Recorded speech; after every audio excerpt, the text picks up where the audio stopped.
پچھلے کئی دنوں سے میں لاہور میں تھا اور لاہور والے بتا رہے تھے کہ کئی ہفتوں سے انہوں نے سورج نہیں دیکھا، دھند میں لپٹا ہوا شہر تھا۔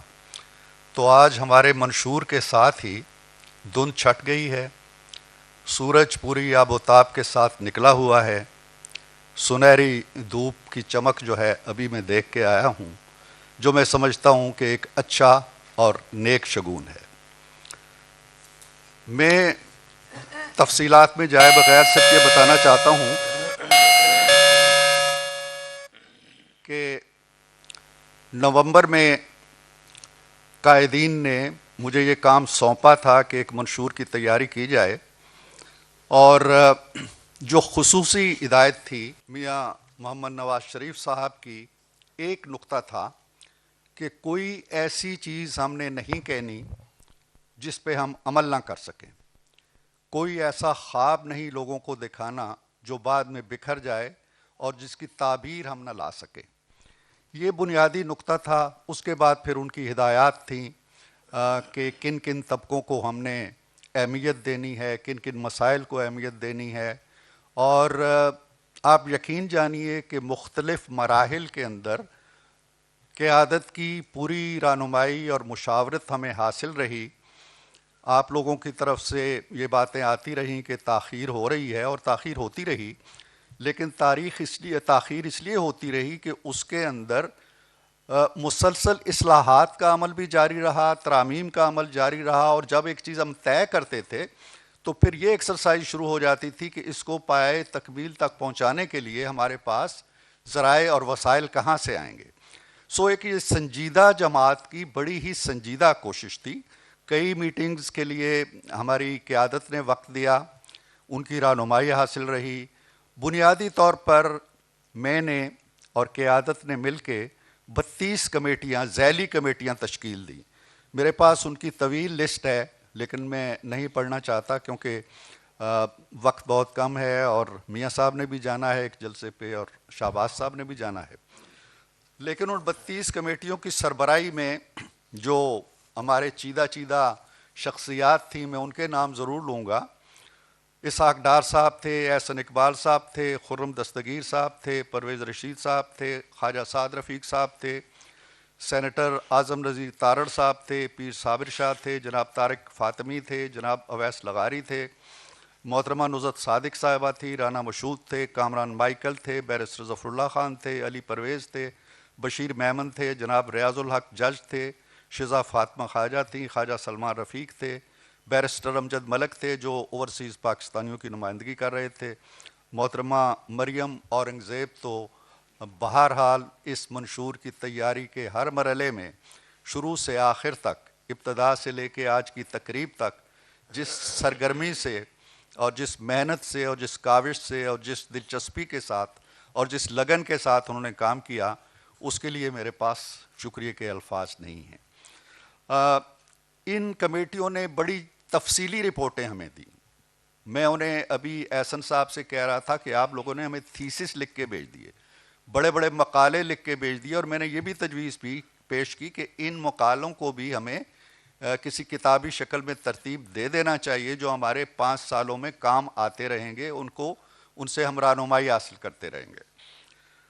اور اس کے ساتھ ساتھ یہ کام جیسے میں نے بتایا کہ مسلسل اس کے اندر ترامیم بھی ہوتی رہیں، اضافے بھی ہوتے رہے، اصلاحات بھی ہوتی رہیں، اور یہ عمل کل تک، بلکہ کل تک بھی نہیں، آج صبح تک جاری رہا، اور اس میں قائد مسلم لیگ نون خود دلچسپی لیتے رہے اور روزانہ کی بنیاد پہ اس کا جائزہ بھی لیتے رہے۔ کئی میٹنگز بھی انہوں نے بلائیں، صدر مسلم لیگ نون ان میں شریک ہوتے رہے۔ تو یہ ایک بہت ہی انٹینسو قسم کی، بڑی دیدہ ریزی کے ساتھ، جان ریزی کے ساتھ کی گئی ایک مشق تھی۔ یہ بڑا آسان تھا کہ 8-10 نکات لکھ کے میں کسی قائد کو دے دیتا، اور وہ کسی جلسے میں پڑھ کے سنا دیتے اور کہتے کہ یہ منشور ہے، لیکن یہ واقعی منشور ہے، یہ ایک دستاویز ہے۔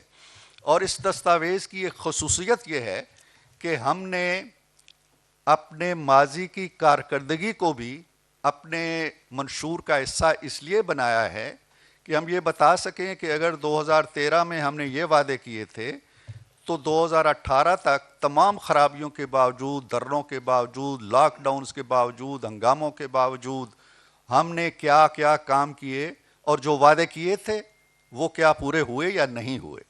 تو وہ بھی ایک دستاویزی ثبوت کے طور پر ساتھ ہم نے منسلک کیے ہیں. اس کے علاوہ ایک دلچسپ حقیقت کی طرف میں توجہ دلانا چاہتا ہوں جو ہماری تاریخ کا ایک بڑا ہی عجوبہ ہے جس پہ ہم غور نہیں کرتے اور اکثر و بیشتر بھول جاتے ہیں. نوجوانوں کا ذکر ہوتا ہے. میں آپ کے پاس یہ دستاویز آ گئی ہے، نیٹ پہ بھی ڈالی جا رہی ہے، اور جو مریم وہ جو ڈیٹیلڈ ہے وہ آپ کے سامنے ہیں جی، میرے سامنے تو ہیں، وہ آپ کو پہنچ جائیں گے جی. تو کہنے کا مطلب یہ ہے، میں یہ کہہ رہا تھا، اس طرف توجہ دلا رہا تھا کہ پچھلے 25-30 سالوں کے اندر جو نوجوان آج 25 یا 30 سال کا ہو رہا ہے اس نے ہر طرح کی حکومتیں دیکھ لی ہیں. اس نے مارشل لا کی حکومت دیکھ لی مشرف کی، اس نے پیپلز پارٹی کی حکومت دیکھ لی 5 سال کی، اس نے ہماری حکومت دیکھ لی 5 سال جو حقیقتاً 4 سال کی تھی، اس نے پی ٹی آئی کی حکومت دیکھ لی 4 سال کی، اس نے نگران حکومتیں دیکھ لی، اس نے ایک مخلوط حکومت دیکھ لی. یہ 5-6 قسمیں ہیں حکومتوں کی جو آج کا نوجوان دیکھ چکا ہے. اس کے لیے فیصلہ کرنا بڑا آسان ہے.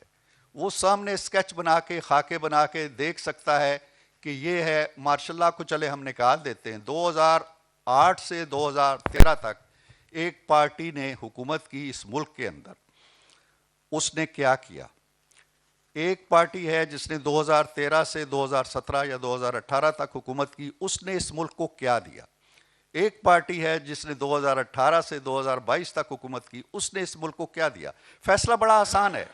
نعروں، دعووں، کھوکھلی باتوں، الزامات، گالی گلوچ.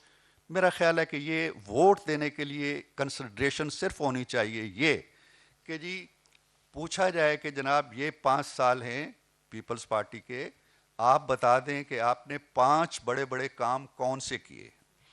پی ٹی آئی سے پوچھا جائے کہ جناب 4 سال آپ رہے ہیں، آپ نے 4 بڑے بڑے کام کون سے کیے.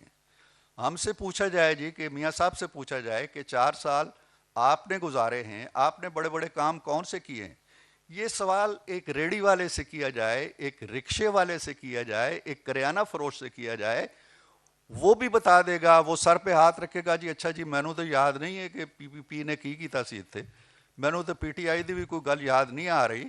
البتہ اے میٹرو جڑی ہے شہباز صاحب نے بنائی سی، اے سڑک اے جڑی موٹر وے ہے میاں صاحب نے بنائی سی، اے لوڈ شیڈنگ بڑی ہو رہی سی، روشنیاں میاں صاحب نے دیتیاں سن. اور جو انٹلیکچولز ہیں وہ کہیں گے جی کہ آئی ایم ایف کو الوداع کہا تھا، سٹاک مارکیٹ کو کہاں لے کے گئے تھے، وائٹ پہ لے کے آئے تھے فاٹف کو جو بلیک میں جا رہی تھی. یہ وہ چیزیں ہیں جو سامنے نظر آ رہی. مہنگائی جو آج 30-40 پر چلی گئی ہے اس کو 3 اور 4 پہ رکھا تھا. جسٹ یہ کارکردگی ہے جو ہمارے آنے والے منشور کے اندر بھی رکھی ہوئی ہے اور ہمارے آنے والے عہد کا ایک دیباچہ بھی ہے اور اس کا ایک نقشہ کار بھی ہے، اس کا آنے والے دنوں کا منظرنامہ بھی ہے. میاں صاحب اور شہباز صاحب نے جب بھی اور جہاں بھی ان کے 16 ماہ کی جو حکومت تھی، مخلوط حکومت جسے کہتے ہیں، اس کے کاموں میں اگر ہم جائیں، تفصیل میں جائیں کہ ملک کی حالت کیا تھی اور کہاں سے یہ سنبھال کے کہاں لے کے آئے، وہ ایک بڑی تفصیل ہے، اس میں ہم نہیں جانا چاہتے. لیکن صرف ایک کام پہ اگر توجہ دی جائے جس کا کریڈٹ شہباز صاحب کو جاتا ہے اور ان کی ٹیم کو جاتا ہے، انہوں نے ملک کو دیوالیہ پن کے کنویں کی جو میڈ پہ کھڑا تھا، جو ملک کنویں میں گرنے والا تھا، اس کو کنویں میں گرنے سے بچایا. دیوالیہ ہونے سے بچانا اگر کوئی اور کام نہیں بھی ہے تو 16 ماہی حکومت کا اتنا بڑا کارنامہ ہے جو شاید ہم اس کی قدر و قیمت کا تصور نہیں کر سکتے. اس لیے کہ ہم اندازہ نہیں ہے کہ اگر خدا نہ خواستہ ہم ہو جاتے تو اس کے اثرات و نتائج کیا ہوتے. تو میں یہ کہنا چاہتا ہوں کہ اس منشور، یہ ایک ڈیولپنگ پروسیس ہے ہمارا، یہ حتمی منشور اس لحاظ سے تو ہے کہ ہم الیکشن میں جا رہے ہیں، لیکن یہ جاری رہے گا. آپ کے مشورے آتے رہیں گے، ہم خود جو محسوس کریں گے، اگر اللہ تعالیٰ نے ہمیں موقع دیا، عوام نے اعتماد کیا، تو یہ منشور نشو و نما بھی پاتا رہے گا، پائے تکمیل تک بھی پہنچے گا، اور اس میں انشاءاللہ ہم اضافہ بھی کرتے رہیں گے وقت کی ضرورتوں کے ساتھ ساتھ.